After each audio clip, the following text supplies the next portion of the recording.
রবিবার সকালে হঠাৎ করেই হরপা বানে জলঢাকা নদীতে উথাল পাথাল জলস্রোত বয়ে যায়। তারপরেই বাঁধের উপর দিয়ে জল প্রবাহিত হয়। হঠাৎ করেই ভেঙে যায় সেই বাঁধ, আর বাঁধের পাশে থাকা যে বাড়ি, সেই বাড়ি মুহূর্তেই তছনছ করে দিয়েছে। চেনা জায়গা যেন অচেনা হয়ে গেছে। রবিবারের পর নিজেরা নিজেদের বাড়িটুকুও চিনতে পারছেন না। কোনো রকমে প্রাণে বেঁচেছেন তারা। বাড়ির কোনো গবাদি পশু, কোনো জিনিসপত্র তারা কিন্তু উদ্ধার করতে পারেননি, কারণ জিনিসপত্র চাইতে প্রাণটা অনেকটাই মূল্যবান। তাই তারা সপরিবারে আশ্রয় নিয়েছিলেন বাঁধে। যদিও প্রশাসনের তরফ থেকে একটি ত্রিপল তাদেরকে দেওয়া হয়েছে। বর্তমানে তাদের ঠিকানা সেই বাঁধের ত্রিপল টাঙানো ঘর। আমরা এই মুহূর্তে এসেছি তারাবাড়ি সংলগ্ন এলাকায়, যেখানে হরিপদ রায় নামে একজনকে আমরা পেয়েছি। তাদের 7টি পরিবার তছনছ হয়ে গিয়েছে।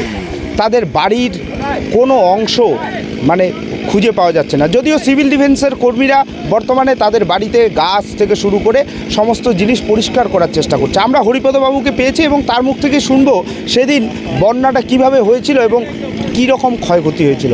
হরিপদবাবু, যখন বন্যাটা হয় তখন আপনারা কোথায় ছিলেন? তখন আমরা ঘরেতে ছিলাম, ঘরে ঘুমেছিলাম। যে আকাশের পরিস্থিতি খারাপ, যেভাবে বৃষ্টি পড়তেছে, ঘরেতে বাইরে হওয়া যাচ্ছে না।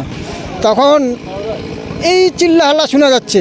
চিল্লাহাল্লা শুনিয়া বাঁধে উঠে দেখলাম আমি, ওরে বাপরে বাপ, ভয়ঙ্কর নদীর বানা। এই ভয়ঙ্কর নদীর বানা দেখিয়া সবাইকে আমি চিল্লাহাল্লা করলাম যে প্রাণ বাঁচান নাগিবে, যে গরু ছাগল কোটে কী আছে সবাই মিলিয়া নিয়ে পালাও। তে পালাইতে পারলাম না, খালি জানটাই বাঁচলো আমাদের। যা যাবতে ধান পাটা। পরিবার আপনারা এখানে ছিলেন? এইখানে 7টা পরিবার। 7টা পরিবার? হ্যাঁ। আপনাদের নিজেদেরই 7টা? হ্যাঁ, নিজেরাই মনে করেন যে 7টা পরিবার। এইখানে আমরা যে আসি না, এগুলো আমাদের নিজেরাই পরিবার মনে করেন যে 7টা। তারপরে আপনারা বাঁধে উঠলেন? হ্যাঁ, বাঁধে উঠলেন। পরে কি অবস্থা হলো ওখানে? পরে অবস্থা হলো এই যে বাড়িঘর ডুবে গিয়ে? হ্যাঁ, বাড়িঘর ডুবে গেছে। বর্তমানে যা অবস্থা, ঘরের তো কিচ্ছু নেই? কিচ্ছু নাই, ঘরের অবস্থা শেষ। ঘরে কি ছিল মজুদ, কি কি করেছিলেন?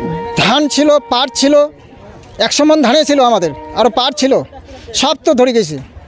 সব কোনোটাই সব শেষ হয়ে গেছে আমাদের। শুধু এই দেহটাই খালি কোনো রকম করিয়া বাচ্চা ছিল। এই বর্তমানে আপনাদের আস্তানা কোথায়? রাস্তা ওই যে ত্রিপল টাঙানো ঘরে। ত্রিপল টাঙানো। প্রশাসনের তরফ থেকে ত্রিপল দিয়েছে, খাওয়া কি পাচ্ছেন? খাওয়া পাচ্ছি, এই কালকে খাসিনি, আজকে তো নাই। এখন কি বলতে চাচ্ছেন প্রশাসনকে? কি পেলে আপনাদের সহযোগিতা হবে? সহযোগিতা পেলে এই কাপড় খেতা। বর্তমানে আপনাদের খাওয়া দাওয়া তো কম বেশি হচ্ছে, কিন্তু বস্ত্র আপনার বললেন আপনাদের কাপড় চোপড় নেই। কাপড় চোপড় নেই। প্রশাসন যদি কাপড় দেয় আপনাদের সুবিধা হবে। রাজ্য সরকারের পক্ষ থেকে মুখ্যমন্ত্রী এসেছিলেন এখানে। মুখ্যমন্ত্রী এসে যারা মারা গেছে এই দুর্যোগে, তাদেরকে 5 লক্ষ টাকার চেক এবং তাদেরকে যে চাকরি, একটা আশ্বাস দিয়েছেন যে তাদের হোমগার্ডে চাকরি দেবেন। তো সেই জায়গায় দাঁড়িয়ে আপনাদের এখানে তো ঘর বাড়ি নিঃস্ব হয়ে গেছে। তাদের কি ঘর বাড়ি করার কোনো রকম আশ্বাস প্রশাসনের তরফ থেকে আজ অবধি মিলেছে? কোনো কথাই কইনি। তো বর্তমানে এইভাবেই করছেন আপনারা, আবার চেষ্টা করছেন ফিরে ঘুরে দাঁড়ানোর, ঘর বাড়ি আবার তৈরি করে। আপনারা শুনলেন যে তারা কি রকম ভয়ঙ্কর পরিস্থিতির মধ্যে রাত কাটাচ্ছেন, দিন কাটাচ্ছেন। দিনের বেলা শুকনো খাবার খেয়ে এখানে কিন্তু তারা ঘর বাড়ি মেরামতির কাজ শুরু করেছেন। কিভাবে থাকবেন তা নিয়েই কিন্তু দুশ্চিন্তা তাদের মাথায় ঘুরপাক খাচ্ছে।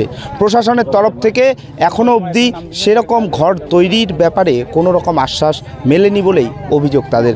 ক্যামেরায় কনক অধিকারীর সাথে বাপ্পা রায়, ময়নাগুড়ি নিউজ।